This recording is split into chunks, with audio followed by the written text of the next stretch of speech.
Warren, see? A sob grabbed Addie's voice, stealing it like a thief in the night, tearing away her last words. Warren held her gaze. His normally calm, powder-blue eyes darkened. "I'll come with you." She nodded.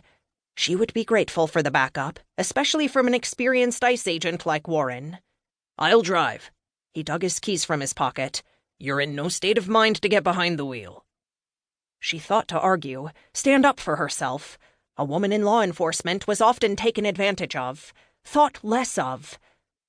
But this wasn't that. He was right. Her hands were trembling, her heart thudding. "Let's go," she said. But before she bolted for the door, she grabbed an extra ammo clip and shoved it in her pocket before pulling her jacket from the back of the chair.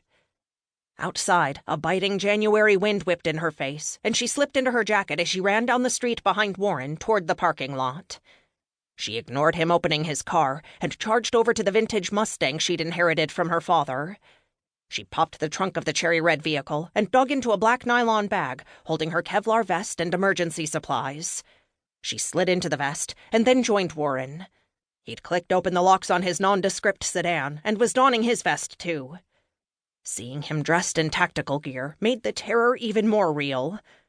Her mother honestly was in danger, and they were heading to her house to rescue her.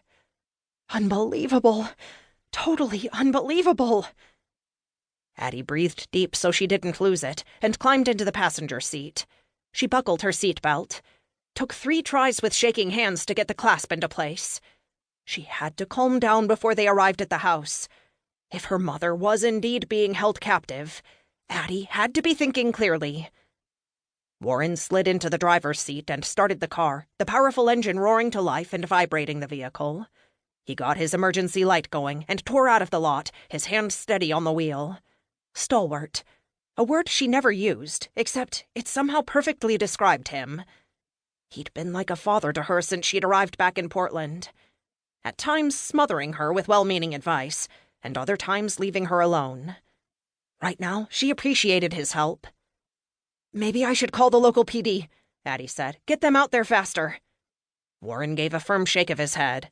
"First, you only live a few miles away, and you don't know they'll arrive faster than us. And second, do you really want to risk some rookie rolling up on the scene and making a mistake that costs your mom her life?" Her mother's life, in the balance. Her whole body trembled. A car whipped in front of them and cut them off. Warren slammed on the brakes, saving their lives but wasting valuable time. She pounded a fist on the dash. She should have driven. At least she would feel in control of something. Anything. She dug out her phone to call the house again. Ringing. Ringing. Ringing. "Please, dear God, let Mom be okay. Please, please, please." Warren turned his inquisitive eyes on her. "The warning on the video. It has to do with the investigation you're working on?" "It's not like the guy came out and said so. But yeah, I have to figure it does. He's not Caucasian, and my chief suspect in this case is Hispanic." Warren careened the car around the corner. "You've worked this investigation for months. Why the threat now?"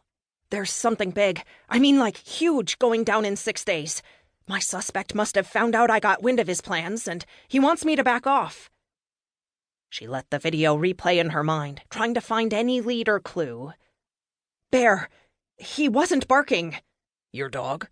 She nodded. "Mom can't handle him, so he's crated during the day. But as a retired police dog, he would sense the danger and be jonesing to get out. At a minimum, barking." "You think they hurt him?" "Dear God, no." Bear might live up to his name and be this big, tough German shepherd, but he was her cuddly baby, too, and she couldn't stomach the thought of anyone hurting him. Warren turned onto her street. "Or maybe the guy on the video drugged Bear." "We'll find out soon enough." She pointed out the window at the house 3 down from hers. "Pull up here." She ran her gaze over the modest ranch that her parents had owned since the 70s, the house she'd grown up in. After Addison split with Mack, she'd moved in with her mom, and they'd just painted it a deep gray with white trim. The lawn was neat and tidy, thanks to a landscaping crew she paid to keep it that way. Nancy had parked her older model Honda in the driveway, but there was no sign of any other vehicle. "Let me try calling again." Addie got out her phone and dialed.